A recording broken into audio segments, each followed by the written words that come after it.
يوم عرسها كان عفشها حله وبابور، ومعاها كمان صندوق خشب كان اصله صحارة صابون، في بنستين والمكحله ومرايه والفلايه والملقاط وحجر وليفه ومبخره وازازه كان فيها البخور، وجوز صحون ومنخولين والطشت والقروانه والغربال ومقش شليف ومقشتين عرجون وزير وزلعه وقلتين ومجور وحصيره من سوق التلات والحاف بايدها منجده ومخدتين والوش كان دمور. في الانفتاح على رأي صاحبي والانبطاح وفتحنا مصر سداح مداح والعرض اصبح مستباح ونسينا حي على الكفاح، اتلخبطت كل الامور وقيم كتير وعادات كتير اتغيرت من ضمنها غلو المهور. البنت دي بنت ام بتعه مش عاجبه حد في مشيها، اكمنها مشيت طريقها لوحدها والاسره غابت عنها مشغوله عنها بعبئها سايبينها هي وشأنها وكمنها مستهدفه.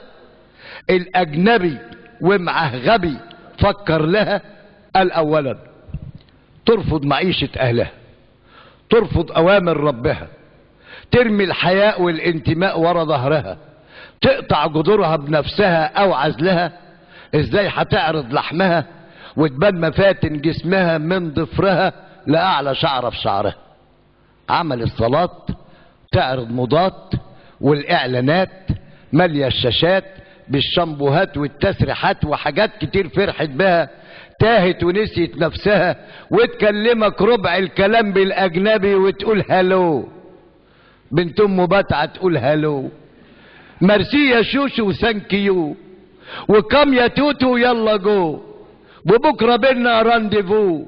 وكبار شيوخ المسلمين معرفش ليه متلجمين والمسؤولين فتحوا البيبان على وسعها، ام قال سلامة ألمها يمكن تغير فكرها وتعيش حياتها بحلوها وبمرها. راح لأمها يخطبها منها وقال لها بصراحة بنتك عاوزة حد يلمها وانا قدها. قالت وماله، البنت يلزمها الجواز، شخشخ جيوبك واشتري يلا الجهاز.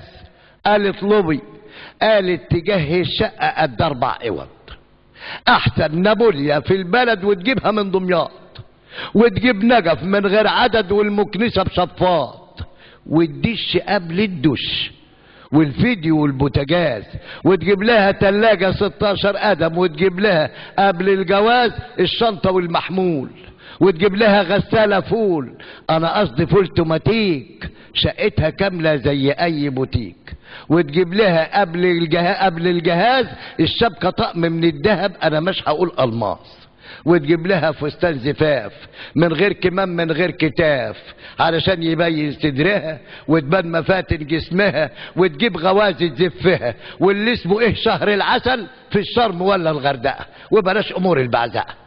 ادي مطلبي، ان كنت قادر مهرها قرب لها، انا مش هميل بختها. قال يا ام بتع هجيب منين؟ انا لاني راجل مرتشي ولا احب اجيب بالدين ولا ارضى بالتقسيط، الطق بيبقى طقين ويكتبوني شيكات او امضي على ايصالات على انها امانات وحكايه مش هي. لو بس فات شهرين ما دفعتلوش قسطين بدل المحامي 2 هيجيب له رفض الشيك ومصيبه وقضيه. ومش هقول لك عن قرف وحاجات مخله بالشرف، اما البوليس والمحكمه هبقى في نظرهم منحرف وبكسر القوانين. شوف يا ام بتعه، انا عندي شقه محندقه معقوله ماهيش ضيقه فيها يا دوب اوضتين، وعملت جمعيه مع ناس اماره زيكم وقبضتها 2000، وادي اللي عندي وقلتلك بصراحه وباذن واحد احد ربك هيفرجها وبتعه هتريحك وتعيشي مرتاحه. قالت لأم من هنا فضها سيره، انا احترمتك عشان الاهل والجيره، بتقول لي 2000 جنيه؟ 2000 جنيه دول ايه؟ وانا اللي قلب افتكر بتعه هتاخد بيه. حافظ على كلمتك يهبل وخليك ذوق، دي بتعه طول عمرها دايما تبص لفوق، الاحمر والاخضر وشبح حزق وبنطلونات والشعر فوق كتفها سايح وفي الكوافير مش كل طير يندبح. خد دش وانت تفوق وتفوق لنفسك وتتكلم كلام موزون، وفرضنا انت اللي عاقل والمستمع مجنون. 2000 جنيه للغوازي ولا للمأذون؟ في ناس كتير زيكم مش عايشة في الدنيا، ما بتسمعوش الرضاوي ولا تلفزيون؟ شفت اللي بيقدمه الحاج متولي؟ الشقة بالعفش كاملة وفلوس كتير في البنك، كتبوا العروس وده غير اللبس والمصاريف، شايفاه بعيني ولا واحد غريب قال لي. كل المسلسل تابعته دقيقة بدقيقة، والحاج متولي إلهي لم يشوف دقيقة. راجل صايع مقتدر، كل البنات عاوزاه، وبتع بنتي إلهي يكون نصيبها معاه. مش جاي تقول لي الشباب انا ناقصه هم تقيل؟ قال يا ام بتع اسمعيني، كل ده تمثيل. قالت له دي قصر ديل وبلاش كلام فاضي، الشعب راضي ما فيش غيرك عامل لي تقيل. ما تكونش ماهر يا شاطر واسم ابوك عطار، والشاي على النار وقاعد لسه على الرمله، والحلوه تيجي تلاقيك فارش لها المنديل. قال يا ام بتعه دي ناس بتوزع الاوهام، ساعدوا العدو بجهلهم في الحرب على الاسلام، وانا مش بلوم جهلهم، اللوم على الاعلام.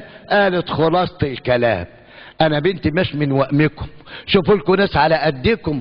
انا بنتي حلوة مثقفة، حافظة الاغاني كلها، احدث شرايط عندها، ده لما تلبس بنطلونها الجينز كل الشباب تجري وتخطب ودها، ونانسي عجرم نفسها ما تجيش في خصلة في شعرها ولا تيجي ضفر في رجلها.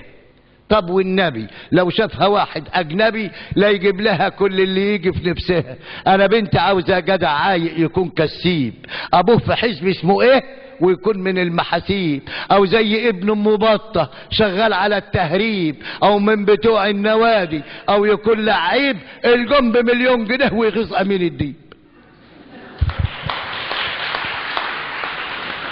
قال يا ام بتعه اللي يرضى بالحلال هيعيش، مفيش بيوت تتبني بالغش والتهبيش. هي الاغاني تداوي ام عنعره، ولا الدول تتبني بالفن والكوره؟ ويا ريته فن بصحيح لكن ملوش قيمه، فن الجريمه بقى على الشاشه والسيمه، وعاداتنا حتى القيم اتقطعت اشلاء، فقد الشباب الانتماء، بس المهم يعيش. تايه ما بين الفراعنه والعرب وقريش، وعلموه الاستكانه لاجل اكل العيش، وغصب عنه اتحكم بفتوه والقلاضيش. عايزين نعيش يا ام بتعه زي خلق الله، نحمي الشباب من الفتن وبلاش من المغالاة. اللي انت عارفاه حرامي بس مش شايفاه، سرق عقولنا واخلاقنا بتلفزيون، صنع سلاسل وسحبك وانت ماشيه وراه. قالت له قوم يا ابن زاهيه يا ابن ام عين حوله، عمال تلقح كلام وتعيب ثقافه السلام. هو انت من دولة؟ قوم فز غور من هنا، قوم غور ما تحبسناش. بتجيب في سيرتي اسمه ايه والفجر لسه ما جاش؟